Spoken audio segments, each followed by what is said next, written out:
Peter Pan by J.M. Barrie. 8. The Mermaid's Lagoon. If you shut your eyes and are a lucky one, you may see at times a shapeless pool of lovely pale colors suspended in the darkness. Then if you squeeze your eyes tighter, the pool begins to take shape, and the colors become so vivid that with another squeeze, they must go on fire. But just before they go on fire, you see the lagoon. This is the nearest you ever get to it on the mainland. Just one heavenly moment. If there could be two moments, you might see the surf and hear the mermaid singing.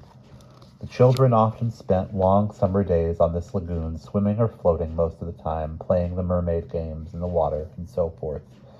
You must not think from this that the mermaids were on friendly terms with them. On the contrary, it was among Wendy's lasting regrets that all the time she was on the island, she never had a civil word from one of them. When she stole softly to the edge of the lagoon, she might see them by the score, especially on Marooner's Rock, where they loved to bask, combing out their hair in a lazy way that quite irritated her. Or she might even swim on tiptoe, as it were, to within a yard of them. But then they saw her and dived, probably splashing her with their tails, not by accident, but intentionally.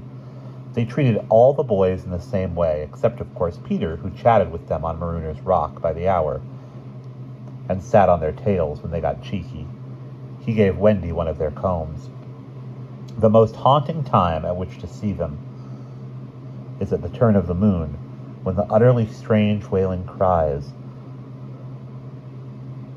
But the lagoon is dangerous for mortals then, and until the evening of which we have now to tell, Wendy had never seen the lagoon by moonlight, less from fear, for of course Peter would have accompanied her, than because she had strict rules about everyone being in bed by 7.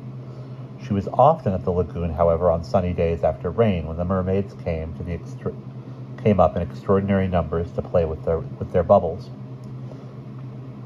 The bubbles of many colors, made in rainbow water, they treat as balls, hitting them gaily from one to another with their tails, and trying to keep them in the rainbow till they burst. The goals are at each end of the rainbow, and the keepers are allowed to use their hands. Sometimes hundreds of mermaids will be playing in the lagoon at a time, and it is quite a pretty sight. But the moment the children tried to join in, they had to play by themselves, for the mermaids immediately disappeared.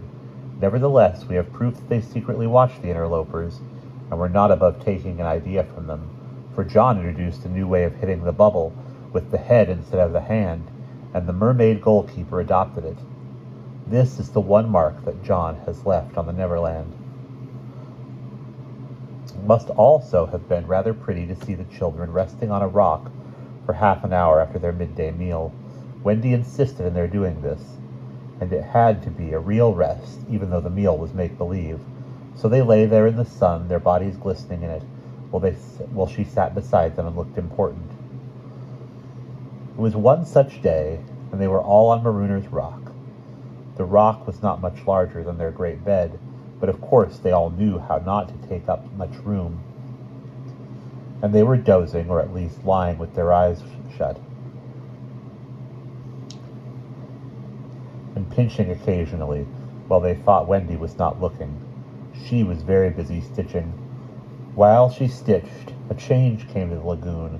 Little shivers ran over it, and the sun went away and shadows stole across the water, turning it cold.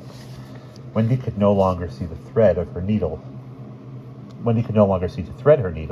and when she looked up, the lagoon that had always hitherto been such a laughing place seemed formidable and unfriendly.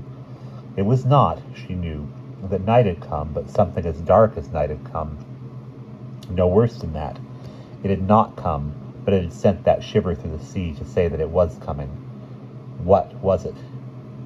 There crowded upon her all the stories she had been told of Marooner's Rock, so called because evil captains put sailors on it and leave them there to drown. They drown when the tide rises, for then it is submerged. Of course, she should have roused the children at once, not merely because of the unknown that was stalking toward them, but because it was no longer good for them to sleep on a rock grown chilly. But she was a young mother, and did not know this. She thought you simply must stick to your rule about half an hour after the midday meal. So though fear was upon her, and she longed to hear male voices, she would not waken them, even when she heard the sound of muffled oars. Though her heart was in her mouth, she did not waken them. She stood over them to let them have their sleep out. Was it not brave of Wendy? It was well for those boys that there was one among them who could sniff danger, even in his sleep. Peter sprang erect, as wide awake at once as a dog, and with one warning cry he roused the others. He stood motionless, one hand to his ear. "Pirates!" he cried. The others came closer to him, a strange smile playing about his face, and Wendy saw it and shuddered. While that smile was on his face, no one dared address him. All they could do was stand ready to obey. The order came, sharp and incisive. "Dive!" There was a gleam of legs, and instantly the lagoon seemed deserted. Marooner's Rock stood alone in the forbidding waters, as if it were itself marooned. The boat drew nearer. It was the pirate dinghy, with three figures in her, Smee and Starkey, and the third, a captive no other than Tiger Lily. Her hands and ankles were tied, and she knew what was to be her fate. She was to be left on the rock to perish, an end to one of her race more terrible than death by fire or torture. For is it not written in the book of the tribe that there is no path through the water to the happy hunting ground? Yet her face was impassive. She was the daughter of a chief. She must die as a chief's daughter. It is enough. They had caught her boarding the pirate ship with a knife in her mouth. No watch was kept on the ship, it being Hook's boat. But the wind of his name guarded the ship for a mile around. Now her fate would help to guard it also. One more whale would go round in that wind by night. In the gloom that they brought with them, the two pirates did not see the rock till they crashed into it. "Love you, lubber!" cried the Irish voice that was Smee's. "Here's the rock. Now then, what we have to do is to hoist the Indian onto it and leave her there to drown." It was the work of one brutal moment to land the beautiful girl on the rock. She was too proud to offer a vain resistance. Quite near the rock, but out of sight, two heads were bobbing up and down, Peter's and Wendy's. Wendy was crying, for it was the first tragedy she had seen. Peter had seen many tragedies, but he had forgotten them all. He was less sorry than Wendy for Tiger Lily. It was 2 against 1 that angered him, and he meant to save her. An easy way would have been to wait until the pirates had gone, but he was never one to choose the easy way. There was almost nothing he could not do, and now he imitated the voice of Hook. "Ahoy there, you lubbers!" he called. It was a marvelous imitation. "The captain!" said the pirates, staring at each other in surprise. "He must be swimming out to us," said Starkey, and when they had looked for him in vain. "We are putting the Indian on the rock," Smee called out. "Set her free," came the astonishing answer. "Free?" "Yes, cut her bonds and let her go." "But, Captain—" "At once, d'ye hear?" cried Peter, "or I'll plunge my hook in you." "This is queer," Smee gasped. "Better to do what the captain orders," said Starkey nervously. "Aye, aye," Smee said, and he cut Tiger Lily's cords. At once, like an eel, she slid between Starkey's legs into the water. Of course, Wendy was very elated over Peter's cleverness, but she knew that he would be elated also and very likely to crow and thus betray himself, so at once her hand went out to cover his mouth. But it was stayed even in the act. "Boat ahoy!" rang over the lagoon in Hook's voice, and this time it was not Peter who had spoken. Peter may have been about to crow, but his face puckered in a whistle of surprise instead. "Boat ahoy!" again came the cry. Now Wendy understood. The real Hook was also in the water. He was swimming to the boat, and as his men showed a light to guide him, he had soon reached them. In the light of the lantern, Wendy saw his hook grip the boat's side. She saw his evil, swarthy face as he rose, dripping from the water, quaking. She would have liked to swim away, but Peter would not budge. He was tingling with life and also top-heavy with conceit. "Am I not a wonder? Oh, a wonder," he whispered to her, and though she thought so also, she was really glad for the sake of his reputation that no one heard him except herself. He signed to her to listen. The two pirates were very curious to know what had brought their captain to them, but he sat with his head on his hook, in a position of profound melancholy. "Captain, is all well?" they asked timidly, but he answered with a hollow moan. "He sighs," said Smee. "He sighs again," said Starkey. "And yet a third time he sighs," said Smee. "What's up, Captain?" Then at last he spoke, passionately. "The game's up," he cried. "Those boys have found a mother." Affrighted though she was, Wendy swelled with pride. "Oh, evil day," cried Starkey. "What's a mother?" asked the ignorant Smee. Wendy was so shocked that she exclaimed, "He doesn't know!" And always after this she felt that if you could have a pet pirate, Smee would be her one. Peter pulled her beneath the water. Hook had started up crying. "What was that?" "I had nothing," said Starkey, raising the lantern over the waters, and as the pirates looked, they saw a strange sight. It was the nest I have told you of, floating on the lagoon, and the Neverbird was sitting on it. "See," said Hook, in answer to Smee's question. "That is a mother. What a lesson! The nest must have fallen into the water, but what mother would desert her eggs? No. But would the mother desert her eggs? No." There was a break in his voice, as for a moment he recalled innocent days when, but he brushed away this weakness with his hook. Smee, much impressed, gazed at the bird as the nest was borne past, but the more suspicious Starkey said, "If she is a mother, perhaps she is hanging about here to help Peter." Hook winced. "Aye," he said, "that is the fear that haunts me." He was roused from this dejection by Smee's eager voice. "Captain," said Smee, "could we not kidnap those boys' mother and make her our mother?" "It is a princely scheme," cried Hook, and at once it took practical shape in his great brain. "We will seize the children and carry them to the boat. The boys will make walk the plank, and Wendy shall be our mother." Again Wendy forgot herself. "Never!" she cried and bobbed. "What was that?" But they could see nothing. They thought it must have been a leaf in the wind. "Do you agree, my bullies?" asked Hook. "There is my hand on it," they both said, "and there is my hook. Swear." They all swore, but this time they were on the rock, and suddenly Hook remembered Tiger Lily. "Where is the Indian?" he demanded abruptly. He had a playful humor at moments, and they thought this was one of those moments. "That is all right, Captain," Smee answered complacently. "We let her go." "Let her go?" cried Hook.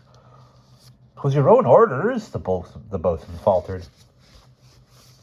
You called over the water for us to let her go," said Starkey. "Brimstone and gall," thundered Hook. What cozening is here?" His face had gone black with rage, but he saw that they believed their words, and he was startled. "Lads," he said, shaking a little, "I gave no such order." "It is passing queer," Smee said, and they all fidgeted uncomfortably. Hook raised his voice, but there was a quiver in it. "Spirit that haunts this dark lagoon tonight," he cried, "dost thou hear me?" Of course Peter should have kept quiet, but of course he did not. He immediately answered in Hook's voice. "Odds, bods, hammer and tongs, I hear you." In that supreme moment, Hook did not blanch, even at the gills. But Smee and Starkey clung to each other in terror. "Who are you, stranger? Speak!" Hook demanded. "I am James Hook," replied the voice, "captain of the Jolly Roger." You are not, Hook cried hoarsely. "Brimstone and gall," the voice retorted. "Say that again and I'll cast anchor in you." Hook tried a more ingratiating manner. If you are Hook, he said almost humbly, come tell me, who am I? A codfish, replied the voice. Only a codfish. A codfish? Hook echoed blankly. It was then, but not till then, that his proud spirit broke. He saw his men draw back from him.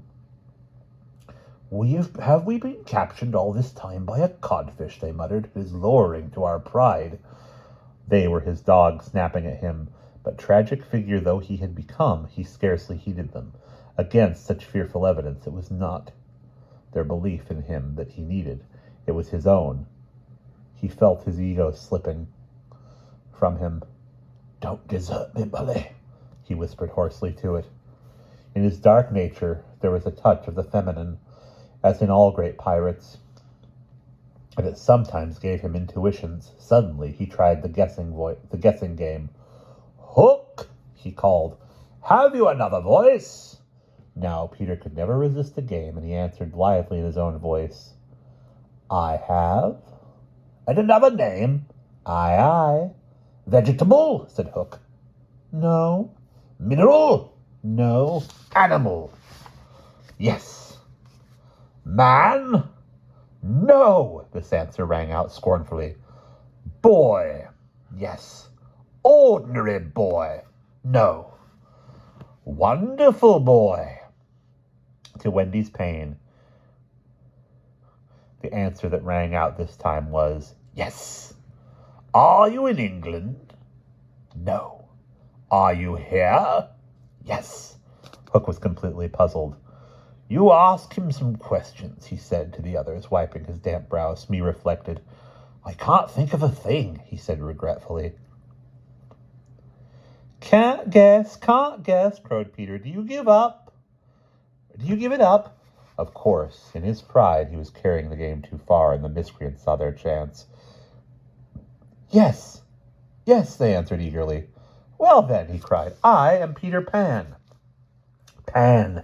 In a moment, Hook was himself again, and Smee and Starkey were his faithful henchmen. We have him, Hook shouted. Into the water, Smee. Starkey, mind the boat. Take him dead or alive.